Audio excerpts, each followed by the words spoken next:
ಇನ್ನೇನು ಈ ತಿಂಗಳ ಅಂತ್ಯಕ್ಕೆ ಮುಸ್ಲಿಮರ ರಂಜಾನ್ ಮಾಸ ಆರಂಭ ಆಗುತ್ತೆ. ಉಪವಾಸ ಇರ್ತಾರೆ.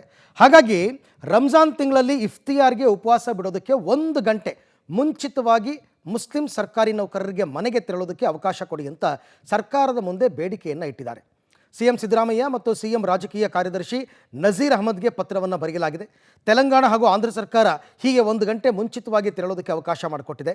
ದಸರಾಗೆ 10 ರಿಂದ 15 ದಿನ ರಜೆ ಕೊಡ್ತಾರೆ, ಶಿವರಾತ್ರಿಗೆ ಕೊಡ್ತಾರೆ. ಅದಕ್ಕೆ ನಾವೇನು ವಿರೋಧ ಮಾಡಿದೀವ, ನಮಗೆ ಸರ್ಕಾರ ಅವಕಾಶ ಮಾಡಿಕೊಟ್ರೆ ಸಂತೋಷ ಅಂತ ಕೆಪಿಸಿಸಿಯ ಮಾಜಿ ಪ್ರಧಾನ ಕಾರ್ಯದರ್ಶಿ ಎ ಹುಸೇನ್ ಹೇಳಿದ್ದಾರೆ. ರಂಜಾನ್ ತಿಂಗಳಲ್ಲಿ ಮುಸ್ಲಿಂ ಸರ್ಕಾರಿ ನೌಕರರಿಗೆ 1 ಗಂಟೆ ಮುಂಚಿತವಾಗಿ ಮನೆಗೆ ಹೋಗ್ಲಿಕ್ಕೆ ಅವಕಾಶವನ್ನು ಮಾಡಿಕೊಡ್ಬೇಕು ಅನ್ನುವಂಥ ಪತ್ರ ಬರೆದಿರುವಂಥದ್ದು ಸಾಕಷ್ಟು ಸುದ್ದಿ ಆಗ್ತಾ ಇರುವಂಥದ್ದು. ಸ್ವತಃ ಪತ್ರ ಬರೆದಿರ್ತಕ್ಕಂಥ ಕೆಪಿಸಿಸಿ ಉಪಾಧ್ಯಕ್ಷರಾಗಿರ್ತಕ್ಕಂಥ ಹುಸೇನ್ ಅವರು ನಮ್ಮ ಜೊತೆಗಿದ್ದಾರೆ. ಸರ್, ಮೊದಲನೇದಾಗಿ ಈ ಪತ್ರವನ್ನು ಬರೆದಂಥ ಉದ್ದೇಶ ಏನು? ಉದ್ದೇಶ ಏನಂದರೆ, ಈ ತೆಲಂಗಾಣ ಸರ್ಕಾರ ಮತ್ತು ಆಂಧ್ರ ಪ್ರದೇಶ ಸರ್ಕಾರ ಸ್ವಯಂ ಪ್ರೇರಿತವಾಗಿ ಈ ರಂಜಾನ್ ತಿಂಗಳಲ್ಲಿ ಮುಸ್ಲಿಂ ಬಾಂಧವರು ಉಪವಾಸ ಆಚರಣೆ ಮಾಡ್ತಾರೆ.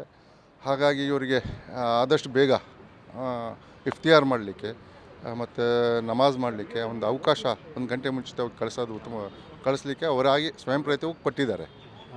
ಹಾಗಾಗಿ ನಾವು ಕೂಡ ಕರ್ನಾಟಕದಲ್ಲಿ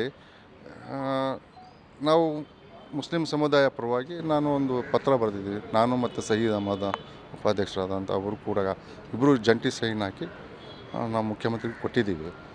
ನಮಗೂ ಒಂದು ಅವಕಾಶ ಮಾಡಿಕೊಡಿ. ಕರ್ನಾಟಕದಲ್ಲಿ ಈ 2 ಸರ್ಕಾರ ಕೊಟ್ಟಿದ್ದಾರೆ. 1 ಗಂಟೆ ಮುಂಚಿತವಾಗಿ ನಮ್ಮನ್ನು ಬಿಡುವು ಕೊಟ್ಟರೆ, ಅಥವಾ 1 ಗಂಟೆ ಮುಂಚಿತವಾಗಿ ಬಂದು ಕೆಲಸ ಮಾಡ್ತೀವಿ, 1 ಗಂಟೆ ಮುಂಚಿತವಾಗಿ ನಮಗೆ ರಿಲೀವ್ ಕೊಟ್ಟರೆ. ಇದರ ಅವಶ್ಯಕತೆ, ಅಗತ್ಯ ಅಥವಾ ಅನಿವಾರ್ಯತೆ ಇದೆ ಅಂತ ತಮ್ಗೆ ಅನಿಸುತ್ತೆ? ಇಲ್ಲ, ಆ ಅಗತ್ಯತೆಯೂ ಇಲ್ಲ, ಅವಶ್ಯಕತೆಯೂ ಇಲ್ಲ.